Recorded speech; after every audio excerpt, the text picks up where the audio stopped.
Alors, mesdames et messieurs, bonjour. Ah, ça y est, c'est enregistré. Mesdames et messieurs, bonjour. Je suis ravi d'être ici pour pouvoir vous présenter le site de Saldapa.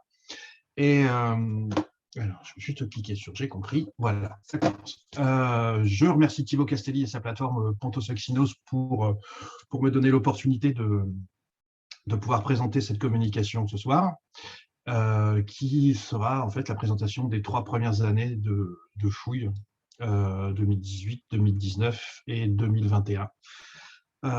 Et comme il faut sacrifier aux usages, je vais me permettre de remercier aussi tous ceux sans qui ce ne serait pas possible, à savoir l'Université du Québec à Rimouski au travers de Nicolas Baudry, qui nous suit actuellement, Dominique Moreau de l'Université de Lille et du laboratoire CNRS UMR 8164 ALMA, ainsi que tous mes collègues bulgares de l'Université Saint-Clément, du musée de Dobrich, de la commune de Conchari et les membres de l'équipe dont je vois que plusieurs sont en train de suivre la communication en ce moment même. Soyez-en tous remerciés, c'est un peu grâce à vous aussi que je peux faire tout ça. Alors, commençons. Défendre une cité antique sur le bas Danube de l'Antiquité tardive, ça revient en fait à répondre à la question de la place de la fortification de cette cité dans l'architecture militaire romaine. Carte que je vous montre actuellement, en fait, représente à peu près l'ensemble des fortifications romaines attestées par les sources textuelles, épigraphiques, historiques, archéologiques, que j'ai pu renseigner sur les 20 dernières années. Alors, elle est diachronique, c'est-à-dire qu'elle représente à peu près l'ensemble des sites sur l'ensemble de la période romaine, du Haut Empire jusqu'à la fin de l'Antiquité. On compte de mémoire à peu près 3000 sites qui sont référencés, mais cette image est un peu faussée puisque toutes les régions n'ont pas été documentées de la même manière. Et donc, il y a des régions, comme vous voyez, qui sont très densément documentées par le fait que des prospections ont été faites, et puis d'autres où le travail n'a pas été fait, et donc elles apparaissent complètement vides. Aussi,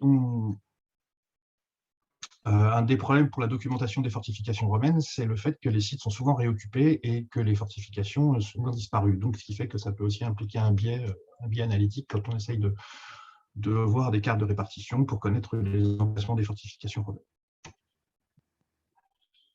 Pour présenter Saldapa dans son contexte et en essayant de rester le plus général possible, je vais prendre quelques minutes pour vous exposer les grands traits de l'architecture militaire romaine. Alors, je ne vais pas rentrer dans les détails.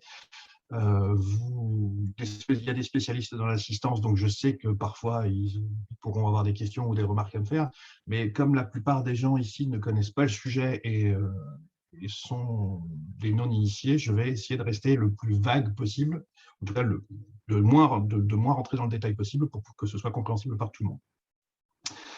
Et je vais surtout essayer de ne pas vous noyer sous des dates et sous les noms des sites, puisque si je commence à vous sortir les noms des 3000 sites que j'ai pu référencer, je pense que je vous perds en moins de 30 secondes. Voilà. Après avoir parlé de l'architecture militaire romaine, je vous présenterai les travaux et les résultats de mes collègues, rapidement, pour tout ce qui concerne les fouilles qui ne sont pas liées aux fortifications.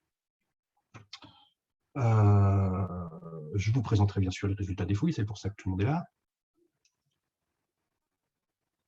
Et j'essaierai de conclure en replaçant Saldapa dans un contexte plus régional pour voir quelle est la place de cette fortification dans l'architecture militaire locale de la période considérée. Alors, l'architecture militaire romaine. L'architecture militaire romaine se distingue en deux périodes. La première, qu'on appelle communément le Haut Empire, qui va du 1er siècle avant jusqu'à la deuxième moitié du 3e siècle après, et l'Antiquité tardive, qu'on peut faire commencer à la deuxième moitié du 3e siècle jusqu'à, et là il va falloir diviser, en Occident, la disparition de l'Empire vers la fin du 5e siècle, je ne parle pas de 476, et en Orient, on va communément marquer la fin de l'Antiquité avec l'avènement de l'islam au 7e siècle. Ceci est important parce qu'en fait, on ne construit pas de la même manière les fortifications entre les deux périodes. Pour le Haut Empire, on peut distinguer 3 catégories de fortifications qui sont utilisées, à savoir les anciennes fortifications qui existaient avant que les territoires soient mis sous la coupe de l'autorité romaine, les régions où les fortifications sont construites avec des vocations purement militaires, et enfin une troisième zone où les enceintes sont des enceintes urbaines qui n'ont pas forcément de vocation militaire.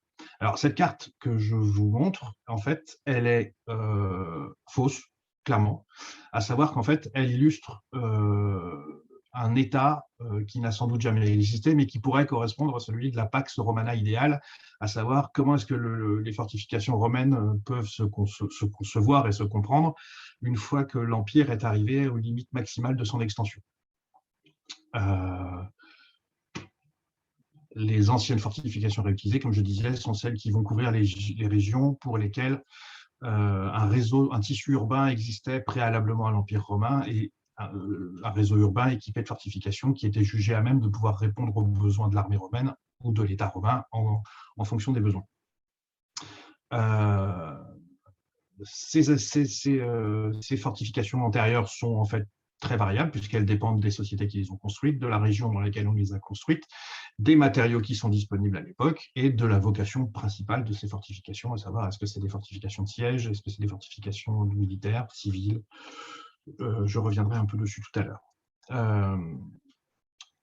On remarque que cette carte est centrée sur le bassin méditerranéen oriental, en Égypte, au Levant, en Anatolie, la Grèce ancienne, l'Italie qui est fortement influencée par les fortifications des colonies grecques et des sociétés étrusques. Et enfin, j'ai encore surligné l'Afrique du Nord et la côte occidentale et méridionale de l'Hispanie pour les influences puniques. Les enceintes à vocation militaire, elles se retrouvent en fait sur les marges. La carte montre en fait que ça se limite le long du Rhin, le long du Danube, dans la Dacie en Roumanie actuelle, dans les franges désertiques de l'Afrique du Nord, bien sûr le nord de l'Angleterre et les limites frontalières avec l'Empire perse au Moyen-Orient. Cette zone en fait n'exclut pas le fait qu'il y ait des fortifications qui ne soient pas militaires. Il y a forcément des cités, il y a forcément des fortifications qui peuvent être associées à des établissements civils. Mais en fait, ces zones marquent l'endroit où la majorité, en termes statistiques, la majorité des fortifications sont construites avec une vocation militaire. Voilà. Ces fortifications au Empire, on peut distinguer deux phases. La première qui serait une phase d'architecture en terre et en bois. Alors, c'est ce qu'on connaît le plus classique, c'est ce qui correspond souvent à ce qu'on voit dans les dessins d'Astérix avec les camps de Baba au Rhum. Ce sont des grandes enceintes qui sont faites pour abriter des grandes unités. Les plans sont toujours souvent en forme de carte à jouer. Les enceintes sont faites en terre et en bois, à savoir qu'on creuse un fossé ou plusieurs fossés, qu'on utilise la terre pour faire une levée de terre et qu'on met une palissade dessus, et on récupère du bois pour construire la palissade et des tours de guerre. Les tours de défense sont en général à cheval sur le rempart, mais surtout protubérantes à l'intérieur.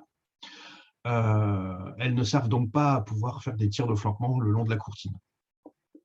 Et en général, ces fortifications sont dotées de grandes portes sur chacun de leurs côtés. À partir du 2e et du 3e siècle, on arrive à une phase qu'on va qualifier de pétrification des formes, à savoir qu'en fait, on garde le même modèle, mais qu'on les construit en pierre. Les schémas restent à peu près les mêmes, les superficies restent identiques, les plans ne changent pas, les enceintes changent juste de matériaux de construction. Les tours en pierre sont toujours construites plutôt tournées vers l'intérieur du camp, et on a toujours un grand nombre de portes, et on utilise aussi toujours une multiplication de fossés.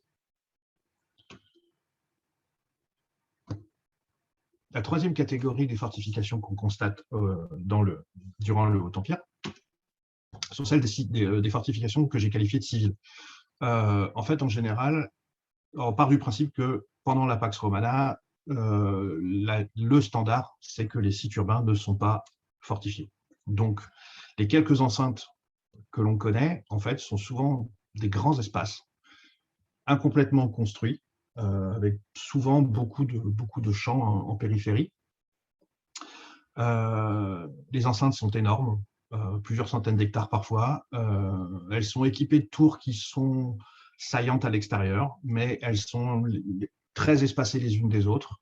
Et en général, les portes qui percent ces remparts sont toujours assez monumentalisées.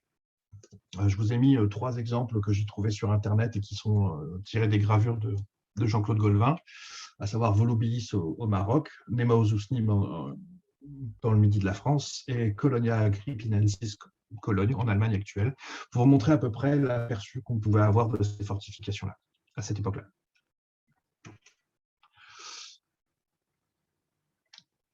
Évoquer le fait que la très grande majorité… Ah oui, il faut que je vous parle d'une chose, à savoir que pendant l'Antiquité, en fait, la majorité des sièges qui sont tenus, et donc qui justifient la présence de fortifications, ne se résolvent pas par des attaques, mais plutôt par de l'attrition.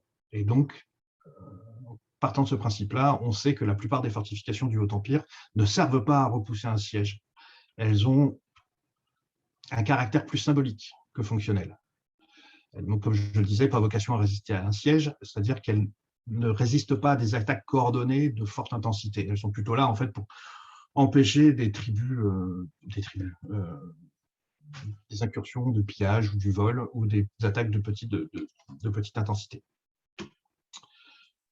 La fin du Haut-Empire, en fait, est marquée par ce qu'on appelle la crise du IIIe siècle, qui est en fait plutôt une succession d'événements qui vont détériorer la situation à l'intérieur de l'Empire et qu'on place entre 235 et 285.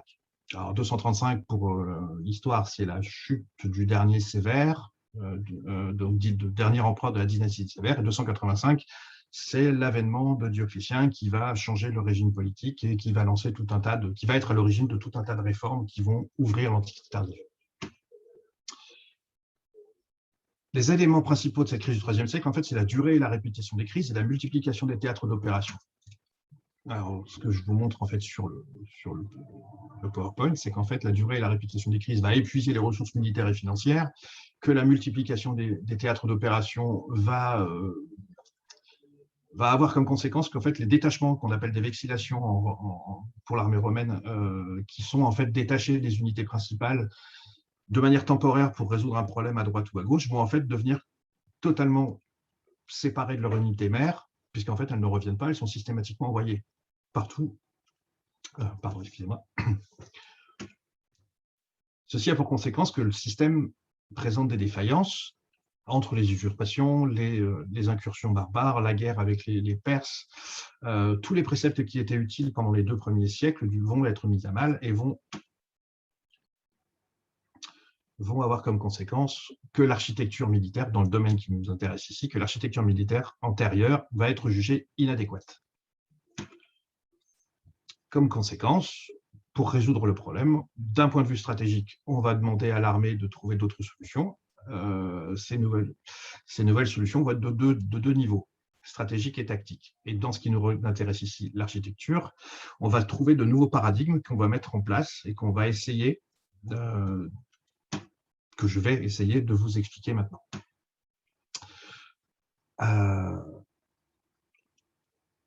D'une certaine manière, la conservation de modèles… pendant la crise du IIIe siècle, l'armée romaine en fait, est confrontée dans certaines régions à des crises où elle est obligée soit de défendre, soit d'attaquer des fortifications, comme je l'ai montré sur la carte tout au début. J'aurais dû la remettre là, je suis désolé. L'armée romaine en fait, est confrontée à des sièges dans des régions où elle a affaire à des fortifications qui datent d'avant l'Empire romain, et donc qui ne répondent pas aux préceptes que je vous ai montrés tout à l'heure, à savoir des fortifications plutôt symboliques qu'utilitaires. Et on peut se poser la question de savoir s'il n'y a pas un lien entre la confrontation de l'armée romaine sur ces terrains d'opération avec les nouveaux préceptes qui vont être appliqués au démarrage de l'Antiquité tardive. Donc, je reviens sur les 3 catégories qu'on avait au Haut-Empire, à savoir que pour les fortifications anciennes, on va commencer à redécouvrir les préceptes anciens, à savoir les préceptes qui sont édictés dans la littérature grecque, souvent classique, mais souvent hellénistique, mais aussi par des vestiges, puisque finalement les fortifications sont toujours restées en état pour défendre des grandes cités au Moyen-Orient. Pour ce qui est des fortifications militaires et des fortifications urbaines civiles, en fait, la distinction existe toujours au début de l'Antiquité tardive. On n'est pas passé d'un modèle à l'autre en claquant des doigts, mais par contre, au fur et à mesure qu'on avance dans le temps, ces deux catégories vont avoir tendance à fusionner. À savoir qu'en fait, on va perdre la catégorie des fortifications militaires et les unités vont être de plus en plus abritées au sein d'établissements civils. On aura des établissements mixtes. Tout ce qu'on constate surtout, en fait, c'est que les éléments qui permettaient au Haut-Empire d'avoir une architecture militaire et une architecture civile qui étaient différentes, dans l'Antiquité tardive, en fait, on va utiliser les mêmes schémas et on va les appliquer pour les deux principes, ou les deux catégories. Pardon. Alors, ces nouvelles caractéristiques stratégiques. On va voir qu'avec l'Antiquité tardive, l'Antiquité tardive marque la fin des grandes unités. On va aussi avoir un phénomène de réduction des enceintes urbaines qui sont trop grandes pour être défendues. Et on va avoir un phénomène d'insécurité et de contrôle des frontières. Alors, j'ai mis limite ici parce que le problème des frontières et ce qu'on appelle le limes, c'est toujours un concept un peu compliqué à concevoir. Les frontières dans l'époque romaine ne sont pas des barrières qu'on ne peut pas franchir. C'est plus un moyen de contrôler ce qui se passe très localement. La fin des grandes unités, en fait, ça marque aussi la fin des grands camps. Et donc, on va avoir plutôt une multiplication des camps petits et moyens. Pour la réduction des enceintes urbaines, on va avoir en contrepartie une multiplication d'enceintes autour de taille réduite. Et l'insécurité et le contrôle des limites va impliquer une multiplication de nouvelles fortifications dans l'intérieur des terres. On va fortifier les centres urbains, on va fortifier les centres logistiques, on va fortifier les axes routiers. On va créer un nombre impressionnant de refuges en récupérant l'ensemble un énorme nombre de sites de hauteur néolithiques ou protohistoriques qui vont être remis en fonction et qui vont avoir des fonctions diverses, à savoir pour certains d'entre eux devenir des refuges pour la population, et puis d'autres seront des postes officiels qui pourraient abriter des unités militaires. D'un point de vue tactique, on a aussi de nouvelles caractéristiques, à savoir qu'on va essayer de faire évoluer l'architecture en jouant sur le principe des défenses passives et réactives. Alors, petite définition rapide, une défense passive, c'est ce qui permet de freiner l'adversaire sans avoir besoin de tirer avec son arc. Une défense active, c'est ce qui permet de pouvoir tirer plus de flèches en même temps en mettant plus d'archers sur les remparts. Pour les défenses passives, en fait, on va chercher à localiser les sites en tirant parti du relief et en essayant d'abandonner les formes régulières. Alors, ce n'est pas systématique. Il arrive encore qu'on construise des fortifications régulières, mais dans la plupart du temps, on essaye de s'aider avec le relief. On diminue le nombre de portes, parce que les portes sont considérées comme le point faible des fortifications, et donc moins on en met, mieux on se sent en sécurité. Enfin, on va ériger une multitude d'obstacles, on va multiplier les barrières et on va accroître la puissance de chacune de ces barrières. Alors là, je vous ai noté multiplication des obstacles, multiplication des remparts, on va aligner les remparts de manière concentrique autour d'un site, on va épaissir les murailles, et si on épaissit les murailles, ça permet de les monter plus haut. Si on les met plus haut, c'est pour pouvoir mettre plusieurs niveaux de chemins de ronde les uns sur les autres. De même, on va augmenter la taille des tours et donc rendre les tours plus hautes pour atteindre des étages supplémentaires, mettre plus d'archers dans ces tours et permettre ainsi d'augmenter la puissance de feu des fortifications. Et c'est ce qui me permet d'introduire les défenses actives. Donc, c'est la multiplication des postes de tir. Et pour ce faire, en fait, on va travailler aussi sur le dessin des fortifications. À savoir qu'en fait, on va chercher à utiliser des formes de tours, par exemple, qui vont permettre d'éliminer des angles morts. On va accroître ce que j'ai noté en disant accroître le flanquement, c'est-à-dire qu'en fait, en augmentant la taille des tours, on va augmenter la taille des fenêtres sur les côtés latéraux des tours, et donc permettre à des archers ou à l'artillerie de pouvoir couvrir la base des murs. Et pour ce faire, en sachant que, je dis ça de mémoire, mais la portée effective d'un tir antipersonnel avec un arc est autour de 50 mètres et la portée effective antipersonnelle du baliste est à peu près de 100 ou 150 mètres. Et donc, en fait, on va aligner les fortifications et les tours à l'extérieur des remparts pour pouvoir se couvrir, pour que les tours puissent se couvrir les unes les autres. On va essayer d'optimiser les coûts et la facilitation de la mise en œuvre, à savoir qu'en fait, on va essayer d'utiliser des schémas qui sont récurrents pour ne pas avoir à concevoir des systèmes qui seraient particuliers à chacun des sites. On va aussi réadapter l'architecture à l'usage de l'artillerie.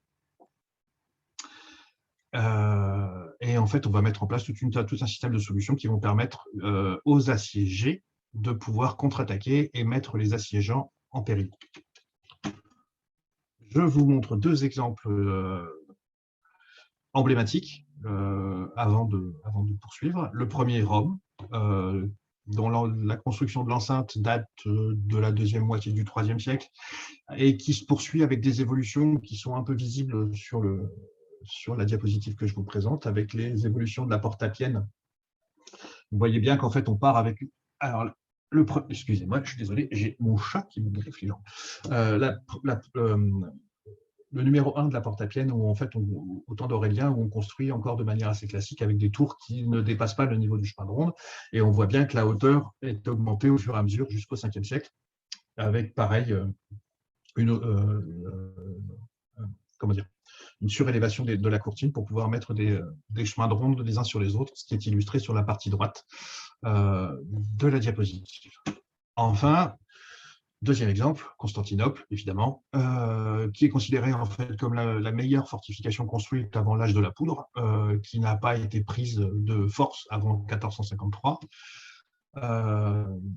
Où là, en fait, je vous montre cet exemple pour vous montrer comment est-ce qu'en fait on arrive à aligner les ceintures d'obstacles les unes derrière les autres, à savoir la première, le fossé, ensuite un premier avant-mur qui permet de délimiter une zone où on va pouvoir tirer sur l'adversaire pendant qu'il franchit le fossé, un avant-mur principal qu'on appelle un protéichisme, et puis ensuite le rempart principal avec chaque fois des tours qui permettent d'équiper soit en artillerie, soit en archer. Et ces deux sites sont emblématiques d'un phénomène bien plus large qui touche toute une partie de l'Empire durant l'Antiquité tardive. Et ce phénomène, en fait, c'est une mise en défense généralisée. Et on la voit à plusieurs niveaux. Déjà dans la forme des fortifications. Alors, le phénomène le plus important, c'est ce que je disais tout à l'heure, c'est les fortins ou les refuges de hauteur. C'est un sujet qui n'est pas très développé en termes d'études, et donc en fait, on n'en sait pas grand-chose. C'est juste que ça couvre à peu près l'ensemble de l'Europe, et que ça devient même, pour certaines régions, un marqueur de l'entrée dans le haut Moyen-Âge. Ensuite, comme autre type de fortification que j'ai retenu, il y a les enceintes du type du Mans, qui sont des enceintes réduites avec des tours peu saillantes qu'on trouve en Gaule du Nord et en Germanie au IIIe siècle. Des enceintes de type Iovia dans des provinces pannoniennes, et enfin des camps légionnaires tardifs qu'on rencontre sur le Levant. Alors je me rends compte tout d'un coup que j'ai oublié de mettre les images qui correspondent aux catégories de fortification dont je vous parle, et donc que ça ne va pas vous parler, et je vais passer à la suite, histoire de ne pas parler, de pas être incompris. En dehors des différents types de fortifications qu'on peut rencontrer et que j'expliquais dans la partie précédente, en fait, on va équiper les fortifications de nouveaux équipements. C'est-à-dire que, par exemple, on va redécouvrir, si je peux dire, des nouvelles formes de tours. Je prends encore exemple les tours pointues ou de forme triangulaire ou pentagonale, qui sont recommandées par la littérature spécialisée dès l'époque hellénistique. Et en fait, cette littérature de ce qu'on appelle de stratégistes, c'est-à-dire de personnes qui décrivent comment construire des fortifications, comment gérer l'armée, comment entraîner l'armée, comment mener une campagne, toute cette littérature-là existe depuis l'Antiquité grecque et se poursuit dans l'Antiquité romaine.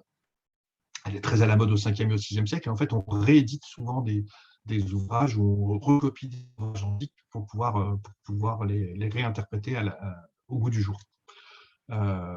Ces tours pointues, en fait, elles réapparaissent au 5e siècle et elles deviennent quasiment au 6e siècle un marqueur de ce qu'on appelle la période anastasio-justinienne, du nom de deux empereurs, Anastase et Justinien, qui ont lancé un vaste programme de reconstruction de fortifications dans les Balkans et dans le reste de l'Empire aussi, durant leur règne.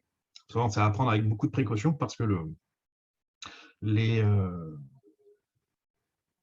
on date très souvent, à partir du moment où on trouve des tours triangulaires, on date très souvent ça du règne d'Anastase ou de Justinien sans vraiment se poser la question de la validité des observations ou des analyses stratigraphiques.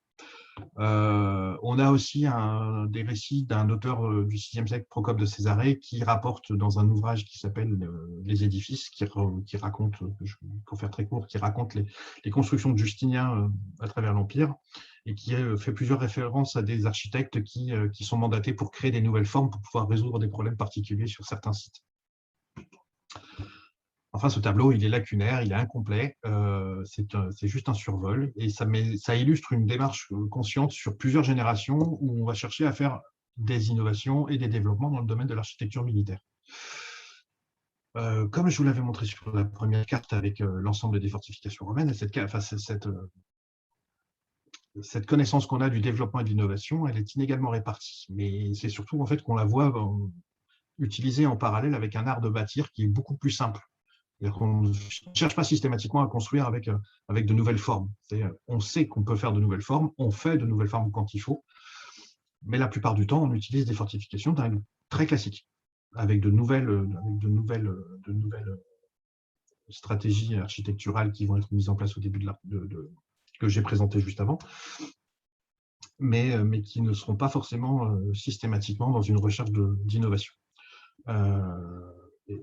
Une des grandes questions qui restent, c'est en fait de savoir quels sont les critères qui vont définir qu'un site est important pour pouvoir faire bénéficier d'une architecture innovante, et puis ceux qui vont pouvoir avoir une architecture traditionnelle. Passons maintenant à Zaldapa, ce pourquoi tout le monde est là. Alors, aujourd'hui, Zaldapa est en Bulgarie. C'est dans la préfecture de Dobritch, dans le nord-est du pays, à 10 km à peu près de la frontière roumaine. Alors, les essais qu'on avait faits avaient l'air de dire que la vidéo passait, donc je ne sais pas si elle passe chez vous. Si jamais, n'hésitez pas à écrire un message. Voilà. Si Zaldapa est aujourd'hui en Bulgarie, au temps de l'Empire romain, en fait, elle se trouvait dans la limite sud de la province de Siti Mineur. Cette province, elle correspond, ce que vous voyez sur la carte, à la zone géographique qu'on appelle aujourd'hui la Dobruja, qui est à cheval sur la Roumanie et la Bulgarie, et qui est formée grossièrement par le coude que fait le Danube après Dourostorum, en remontant vers le nord avant de se jeter dans la mer. Le Danube, qui n'est pas mentionné sur la carte, en fait, est marqué par la succession de points noirs que vous voyez, qui sont en fait les forteresses implantées sur la rive du fleuve. Cette région, elle formait un saillant impérial dans les terres qui sont situées plus au nord, le Barbaricum, et qui était considéré comme un des premiers points de contact entre les zones contrôlées par l'Empire et les zones où pouvaient apparaître, ou les zones les zones de barbares, pardon, excusez-moi. Les sites, donc cette région-là a très fortement été fortifiée, mise en défense depuis la haute antiquité, et je me suis perdu, c'est pas grave. Zaldapa. Zaldapa est un site urbain, donc c'est une ville qu'on interprète généralement comme étant située sur une deuxième ligne fortifiée en arrière du fleuve. Ce avec quoi je ne suis pas tout à fait d'accord, mais ça reste discutable, à savoir que Zaldapa, en fait, est bien en arrière du fleuve, mais qu'elle est plutôt située sur une route médiane qui traverse la province du nord au sud en reliant Marcianopolis au sud à Noviodunum au nord, et qui constitue en fait un axe principal, prioritaire, stratégique en termes de logistique, parce qu'en fait, elle permet de distribuer en fait l'intégralité des forts qui sont situés ou sur la côte ou le long du fleuve sur le Limes. Zaldapa, en fait, est un site comme on en rencontre plusieurs sur cette route, à savoir Tropeum Traiani immédiatement au nord, Libida qui se trouve légèrement plus au nord, près de la limite septentrionale de la province, et Noviodunum, tout à l'extrémité septentrionale. Ces sites présentent des caractéristiques qui sont identiques et qui présentent un faciès où on voit bien que l'architecture, le site urbain est très fonctions urbaines, fonctions civiles et fonctions militaires sont très imbriquées l'une dans l'autre.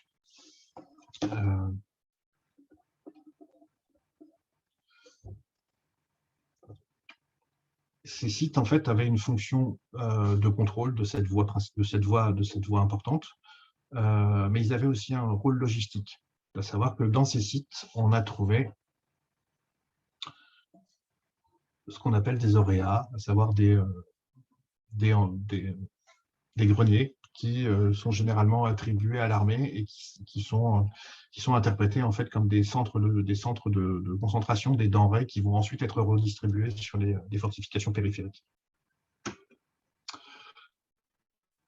Le site de Zaldapa est à l'abandon depuis le Moyen-Âge. Comme vous le voyez, l'avantage d'avoir été abandonné au Moyen-Âge, c'est qu'aucune construction moderne n'est venue masquer le site, ce qui nous a permis, dès les premières années de la campagne, de dresser un plan diachronique hypothétique du site grâce aux traces qui sont visibles sur les photos satellites. Alors, archéologiquement, cette situation elle est assez fréquente dans les Balkans. Il y a beaucoup de sites qui n'ont pas été réemployés ou réoccupés depuis le Moyen-Âge. Mais Zaldapa présente un avantage que les autres n'ont pas, ou moins, à savoir qu'en fait, le site a fait l'objet de spoliations, ça aussi très classique, du courant des siècles derniers, mais les gens venus voler les pierres des murs pour pouvoir construire les villages aux alentours, en fait, n'ont volé que les murs. Et donc, ce que vous voyez sur la photo satellite, en fait, ce n'est pas les vestiges de murs, c'est les tranchées de pillage. Et l'intérêt, en fait, c'est que ça nous permet de nous donner une vision de la densité de l'urbanisme sur ce site, mais qui en même temps mélange toutes les périodes possibles, puisqu'au final, tous les murs ont été pillés, une grande partie des murs ont été pillés, et on n'a pas forcément comme ça un aperçu des différentes périodes d'occupation du site. Pour l'historiographie des fouilles, je me permets de ne pas trop insister dessus parce que ce n'est pas le sujet, je ne voudrais pas m'éterniser dessus pour ne pas être trop long. Donc, je me permets de vous renvoyer à la bibliographie que l'équipe internationale a mis en ligne ou a publié dans des actes de colloque qui est disponible sur les pages Academia des membres de l'équipe. Je me contenterai de signaler qu'en fait, les fouilles anciennes de Karel-Skorpil qui ont été menées fin 19e, début 20e, ont porté simplement sur la basilique 1 qui se trouve au sud-ouest de la ville. Il a également fait d'autres sondages sur les auréas dont j'ai parlé précédemment et identifié probablement 2 autres basiliques, celles qui sont numérotées basilique 3 et basilique 2, sans pour autant avoir été fouillé. Il a par contre fait des sondages sur la porte nord-est du site. Et ensuite, le site a fait l'objet d'autres petites fouilles avant d'être laissé à l'abandon jusqu'au milieu des années 2010. Juste encore une petite information. En 1949, une citerne en fait, a été fouillée sur le flanc nord du plateau. Elle a été fouillée dans le cadre de la mise en eau du lac du barrage, de la construction du barrage pour un lac de retenue qui maintenant occupe toute la partie nord du site. Et ces fouilles en fait, ont mis en évidence une citerne qui est taillée dans le flanc du plateau et qui montre des informations dont on parlera tout à l'heure parce qu'elles sont en lien avec la fortification. Actuellement, l'équipe internationale travaille sur la basilique 2, la basilique 3, la basilique 4, une église en forme tétraconte qui ne figure pas sur le plan, puisque le plan n'a pas encore été mis à jour, mais qui se trouve à l'est, au sud-est de la basilique 3, et probablement un 5e bâtiment, interprété comme une église aussi, bien que cela reste encore à démontrer. Pour ma part, je suis en charge de la fouille des fortifications depuis 2018, et pour ce faire, nous avons choisi de porter nos efforts sur la porte nord-est. Pourquoi la porte nord-est? Parce que la porte nord-est a été fouillée, en partie sondée par Karel-Skorpil, qui en avait donné un plan préliminaire, et en fait, on voulait se servir de ce secteur de fouille pour pouvoir juger de la validité des informations délivrées par Karel-Skorpil. À savoir qu'en fait, en fonction des résultats qu'on allait avoir et en comparant cela avec ses observations à lui, on allait pouvoir savoir si on allait pouvoir lui faire confiance sur le reste des données qu'il avait publiées sur le reste du site. Le site fait 25 hectares. Il est situé sur un plateau, il domine à l'est, au nord et à l'ouest des petits vallons au fond desquelles coulent des rivières. L'accès le plus commode se fait par le sud-est et par le plateau au nord-est. L'enceinte fait environ 2000 mètres de long. Elle est flanquée de 32 tours qui sont saillantes vers l'extérieur. Ces tours ne sont pas disposées de manière régulière, comme vous pouvez le voir. Elles sont plus fréquentes au sud-est et au nord-est qu'au nord et à l'ouest. Tout simplement, comme je vous le disais tout à l'heure, c'est parce qu'on cherche en fait à bénéficier de la topographie pour renforcer les fortifications et qu'on n'a pas jugé utile de fabriquer trop de tours aux endroits qui étaient déjà défendus par le sol naturel, enfin par la pente naturelle. Les côtés qui sont les plus accessibles sont également défendus par des fossés que l'on voit sur le plan, tout à fait. Alors, sur les côtés qui sont les plus exposés, comme je vous disais, les tours sont plus proches. Elles sont à peu près à 35 mètres les unes des autres. De l'autre côté, sur le flanc ouest, elles sont écartées au plus loin de 130 mètres. Alors, 130 mètres, comme je le disais tout à l'heure, c'est largement supérieur à la portée d'un arc, ce qui veut dire qu'on clairement, on n'a pas cherché à faire que les tours puissent se couvrir les unes des autres. Les tours en question, saillantes à l'extérieur, les tours d'angle sont en fer à cheval. À savoir qu'en fait, ça veut dire que les parois latérales de la tour sont toujours perpendiculaires à la courtine et que le front extérieur est en arc de cercle pour éviter les angles morts. Les tours intermédiaires, elles, sont quasiment toutes en forme de U, sauf au sud, où deux tours, la 17 et la 19, la 17 et la 20, pourraient être de forme quadrangulaire. Alors, si je vous dis pourrait, c'est parce qu'en fait, le plan que vous voyez, en fait, c'est l'interprétation de la photo satellite. Et certaines des formes sont sujettes à caution, puisque au final, ce qu'on voit, c'est les tranchées de pillage et pas forcément la forme réelle sous-jacente.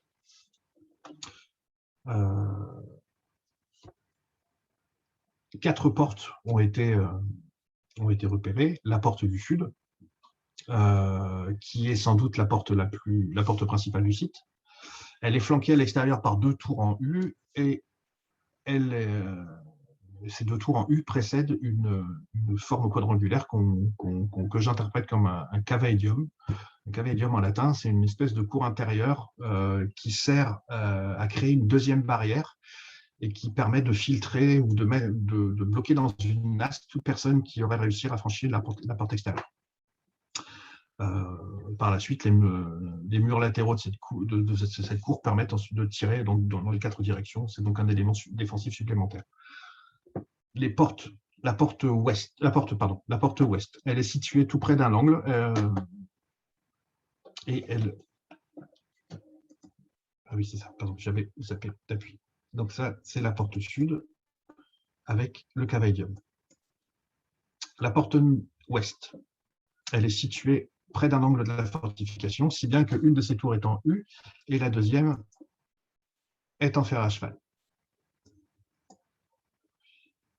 Et la porte nord, en fait, nord-ouest plutôt, s'ouvre au fond d'un léger rentrant. Elle n'est pas flanquée directement par des tours et le flanquement est assuré par les tours 31 et 32 qui sont situées à une certaine distance. Alors, pourquoi ça? C'est parce qu'en fait, si on avait flanqué directement la porte avec des tours, on aurait créé un espace, un angle mort entre les tours qui aurait empêché de pouvoir attaquer les assaillants. En décalant les tours, enfin plutôt en assurant le flanquement par des tours qui sont plus éloignées, ça permet de pouvoir tirer immédiatement en avant de la porte et donc de défendre la zone d'accès à la porte et de permettre aussi aux soldats postés sur les chemins de ronde entre les portes et les tours de participer à la défense active. La porte nord-est est celle, comme je disais, qui a fait l'objet de la fouille depuis 2018. C'est la porte qui donne accès au site côtier de Constanța. Et c'est sans doute un des axes principaux de la cité avec la porte sud, ce qui nous permet aussi d'imaginer que c'est là qu'on va avoir le plus d'informations sur les phases d'occupation du site. Depuis 2018, 3 campagnes ont porté sur cette porte. Elle est assez classique, hein. Elle a deux tours en U saillantes à l'extérieur. la petite particularité, c'est qu'en fait, la tour que vous voyez là, qui est la tour numéro 2, en fait, elle jouxte une déviation du rempart que l'on voit immédiatement à gauche de la photo. Le rempart présente un angle aigu de 50 degrés par rapport à la ligne du rempart principal, et ceci, en fait, s'explique par la volonté d'intégrer un secteur triangulaire au nord de la porte, au nord du site. Une des grandes questions que la fouille va devoir répondre, c'est de savoir si ce secteur, ce petit appendice triangulaire, était déjà prévu dans la défense initiale, ou est-ce que c'est une modification du tracé des défenses. On a pu identifier 4 états. 4 états dans les fouilles.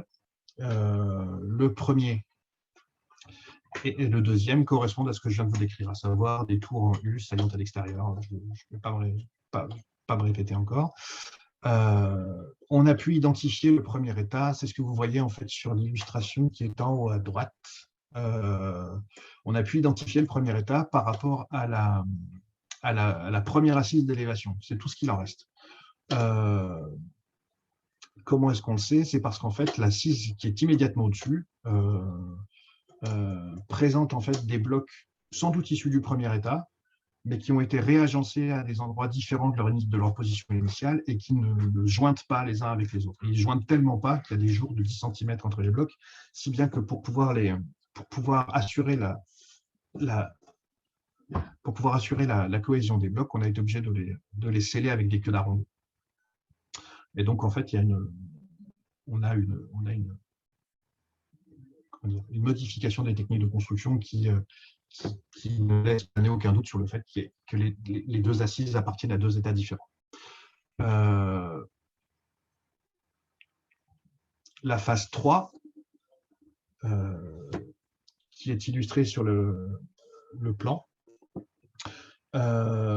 montre en fait une transformation totale du... Ah, pardon, je voulais revenir.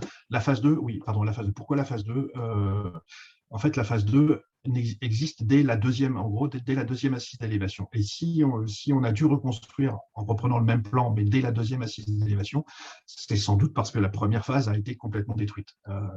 Qu'est-ce qui peut détruire une tour jusqu'à la première assise d'élévation? Sans doute un siège. Enfin, un tremblement de terre. Mais en tout cas, quelque chose de suffisamment puissant pour pouvoir annihiler les assises inférieures d'une maçonnerie. Une maçonnerie qui fait, chaque mur fait 3 mètres de large, enfin, c'est assez costaud quand même.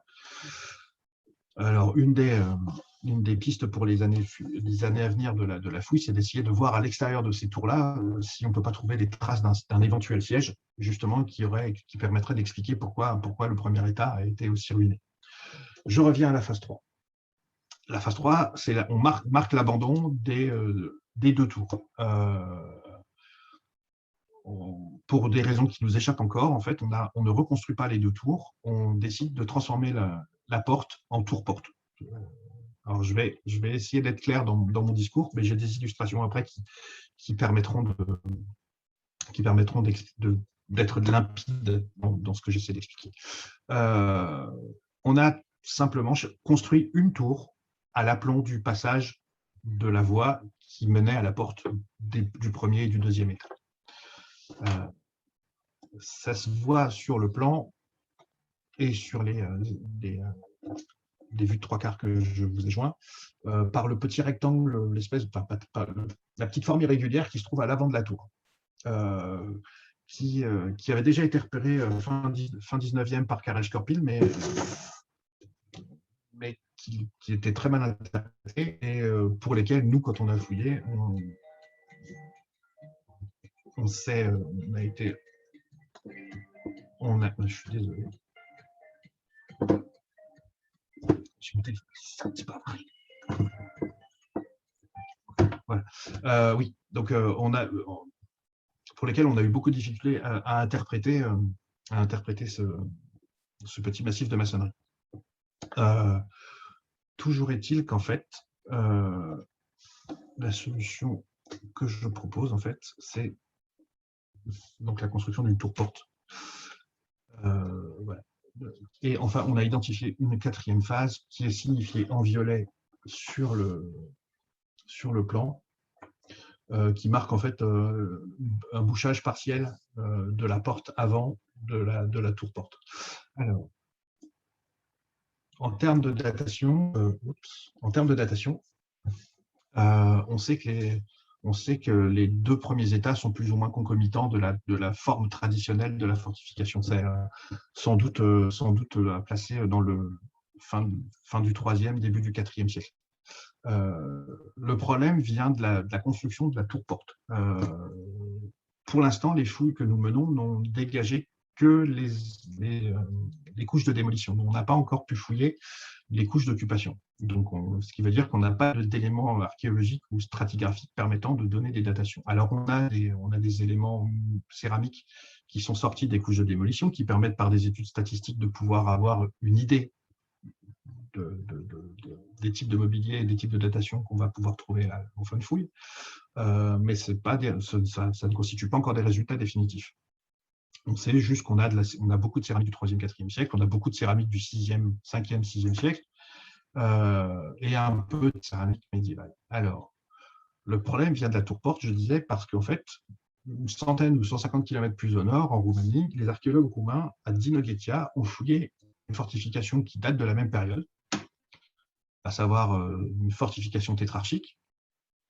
Donc on retrouve à peu près le même. C'est pas une cité fortifiée, c'est une forteresse, donc c'est beaucoup plus petit. Mais les principes sont les mêmes. On a des tours en éventail aux angles, on a des tours en U sur les côtés, et vous voyez que sur la droite que la porte principale en fait avait dans un premier temps des tours en U et qui ont ensuite été remplacées par une tour-porte. Alors je ne dis pas que c'est la même chose aux Aldapa, le schéma est le même, mais je ne connais pas les éléments qui ont permis aux archéologues roumains de déterminer que la tour-porte qu'ils restituent est du XIIe siècle. Je sais que c'est juste le seul exemple que je connais dans la région et qu'il est daté du XIIe siècle, sachant qu'à Zaldapa, on n'a aucune attestation pour l'instant d'une occupation du XIIe siècle. Pas un seul tesson. Donc, le mystère reste entier et il faudra résoudre cette question-là dans les campagnes à venir. Voilà. Alors, la première vidéo qui est en train de tourner, c'est une restitution 3D que j'ai fait ce week-end en m'initiant avec un logiciel de reconstitution qui vous montre à peu près à quoi pouvait ressembler la porte dans les premiers et deuxième états. Là, j'enchaîne avec la deuxième. Ça a foiré, bien sûr. Voilà le troisième état, celui où on remplace en fait les deux tours par un système de tours-portes. Alors, pour ce faire, en fait, pour faire ce modèle, je me suis servi du plan. C'est-à-dire que toutes les élévations sont le fruit de mon imagination par rapport à mes lectures, par rapport à tout ce que j'ai pu accumuler comme information. Mais on peut discuter de la forme des fenêtres, du nombre de fenêtres, de la hauteur des murs, voilà, tout ça n'est là que pour pouvoir vous montrer visuellement avec des volumes ce dont je suis en train de parler. Alors là, je vous montre juste la dernière vidéo, qui est en fait le quatrième état, c'est le même que le troisième, mais avec juste une fermeture plus réduite de la porte d'entrée. Voilà. Alors, l'autre zone où on a travaillé sur les fortifications se situe dans la zone de la basilique 2. La basilique 2 est séparée du rempart par un atrium, et à l'extrémité opposée de l'atrium par rapport à la basilique, en fait, on a trouvé une poterne. Alors, on n'a pas fouillé là par hasard, on savait ce qu'on cherchait, et je vais déjà vous décrire la poterne, et ensuite, je vous expliquerai pourquoi on a travaillé. Alors, la poterne qu'on a trouvée, en fait, ce que vous voyez, c'est donc normalement, je dois pouvoir utiliser le pointeur laser. Voilà. La poterne est ici. Est-ce que tout le monde la voit? Alors, Thibaut, est-ce que tu peux brancher ton audio pour voir si le pointeur passe? Ça passe, ça passe. D'accord, merci. Donc, la poterne est ici. Ce que vous voyez ici, la ligne, c'est la ligne du rempart. Ici, c'est le mur latéral d'une tour avoisinante. La poterne, donc ici, est précédée d'un escalier dont on a identifié 4 marches et Ces 4 marches donnent accès à un corridor qui est flanqué de 2 murs à peu près larges d'1 mètre qui descendent dans la pente.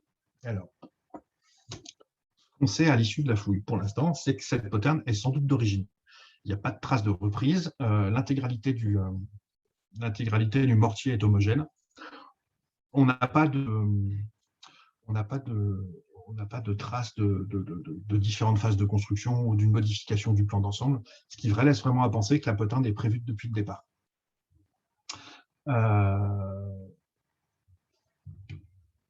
Et le corridor, en fait, qui précède la poterne,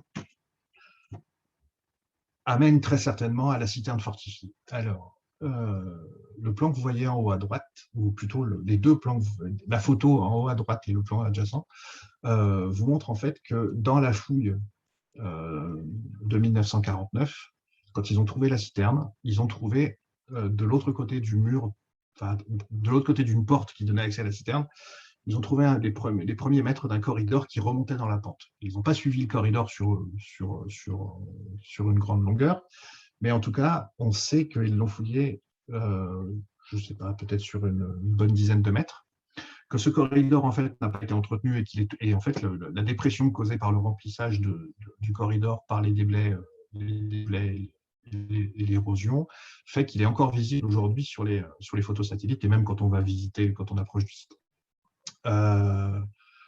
Ce corridor, en fait, il court plein ouest en remontant la pente. Et là, les premières hypothèses qu'on avait, c'était de voir dans ce corridor un passage secret qui permettait d'aller à l'intérieur de l'enceinte.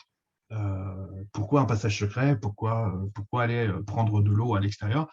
Tout simplement parce qu'en fait, la citerne fortifiée, que j'appelle la citerne fortifiée, en fait, elle se compose de plusieurs bassins. Les bassins qui sont les plus extérieurs n'ont pas été fouillés. On a juste l'amorce d'un bassin sur les plans et les coupes tirées des fouilles de 1949. Et le bassin intérieur, celui qui est taillé dans la roche et qu'on peut voir en fait sur la photo en bas à droite, où Nicolas Baudry, le chef de mission, est en train de faire le relevé. Elle est taillée dans la falaise, elle est appareillée en bloc de grand appareil, elle était couverte par une voûte qui devait normalement permettre de la masquer complètement d'extérieur. Et elle est accessible par une petite porte que je vous montre ici, voilà.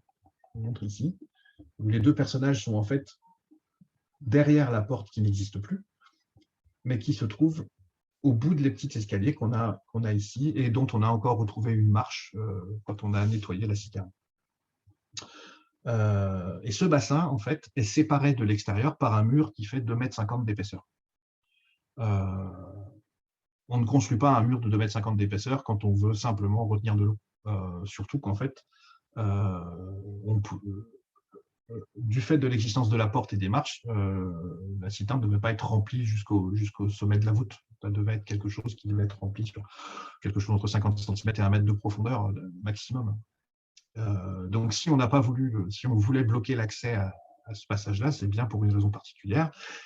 Et la raison qui paraît la plus évidente, c'est de voir dans le passage ici qui mène vers le rempart un passage discret qui permet d'aller puiser de l'eau sans être vu de l'extérieur.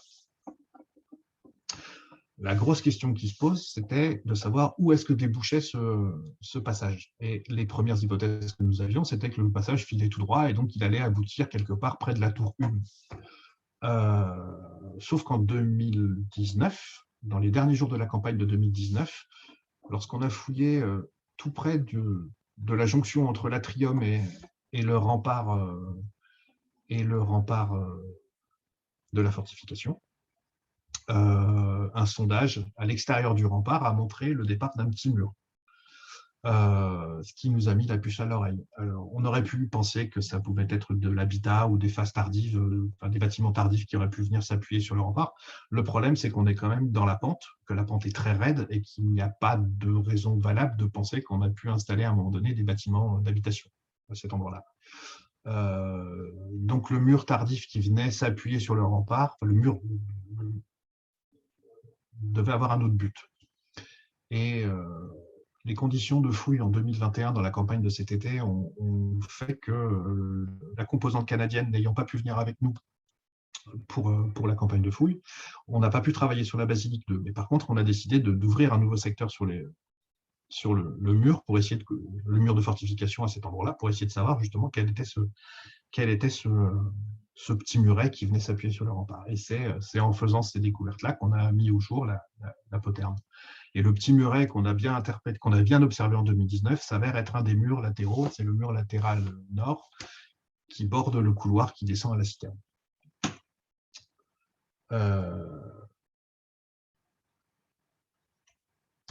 Voilà, j'avais évoqué avec vous différents courants régionaux d'architecture. C'est malheureusement le moment où j'ai oublié de mettre les images, bien sûr, parce que sinon c'est pas drôle.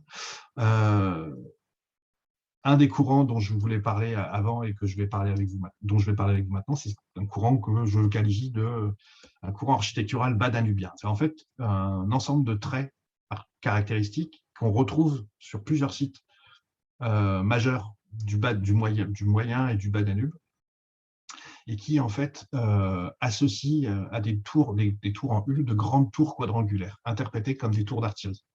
Alors, tous ces sites ne sont pas des sites urbains, certains sont des camps fortifiés, les datations ne sont pas forcément, enfin les degrés de connaissance des sites ne sont pas les mêmes, donc je me garderai bien de donner des datations, mais les phases initiales doivent à peu près tout être similaires et donc dater de la fin du 3e et du début du 4e siècle. Si je vous en parle, en fait, c'est parce que j'ai mis des plans ou des photos des différents sites en question. Je me rends compte que je n'ai pas mis les noms, donc c'est pas grave, je les connais. Zaldapa est en bas à droite. Zaldapa est en bas à droite, et ce que je vous disais tout à l'heure en présentant le site, c'est que l'intégralité des tours intermédiaires sur Zaldapa sont en U, sauf au sud, du côté le plus accessible, donc celui qui est le mieux fortifié. Les tours 17 et 20, en fait, sont sans doute quadrangulaires, et elles sont massives. Et c'est en cela que je reviens sur ce courant architectural bas danubien qui associe tours en U et grandes tours quadrangulaires, tours d'artillerie. C'est parce qu'en fait, on connaît ce schéma-là dans plein de sites de la région qui sont contemporains et qui montrent qu'en fait, au début de l'Antiquité tardive, pour ce qui nous concerne ici, il y a sans doute à l'échelle provinciale ou à l'échelle du diocèse, une décision qui est prise de construire un certain nombre de sites majeurs selon des plans qui ne sont pas similaires, mais qui présentent des caractéristiques communes. C'est-à-dire qu'on a sans doute détaché des personnes qui étaient en charge de mettre en application des préceptes qui avaient été décidés en haut lieu et qu'on voulait voir appliqués sur des sites majeurs. Comme je disais, ces phases-là sont fin 3e, début 4e. Et avec l'histoire de la datation de la tour porte du Moyen-Âge qui pose problème, on a à peu près une fourchette chronologique de l'occupation du site de Zaldapa. Les prochaines campagnes, en s'étendant à d'autres secteurs, pourraient permettre, elles, de comprendre mieux les adaptations de cette enceinte pour les périodes qui nous manquent, à savoir le 5e et le 6e siècle, celles qui sont souvent connues dans l'Antiquité tardive pour de grandes périodes de programmes architecturaux en termes de fortification. Et je me permets de vous remercier de votre attention. Je m'excuse pour les erreurs. Ça ne se reproduira plus. Merci. Je reste avec. Oui, pardon. Comme je le mets sur la dernière diapositive, si des gens sont intéressés par la bibliographie ou les références des illustrations que j'ai utilisées, parce que bien sûr, je n'ai pas eu le temps de mettre les copyrights, je me ferai un plaisir de les partager. Voilà. Je reste avec vous pour des questions, d'éventuelles questions.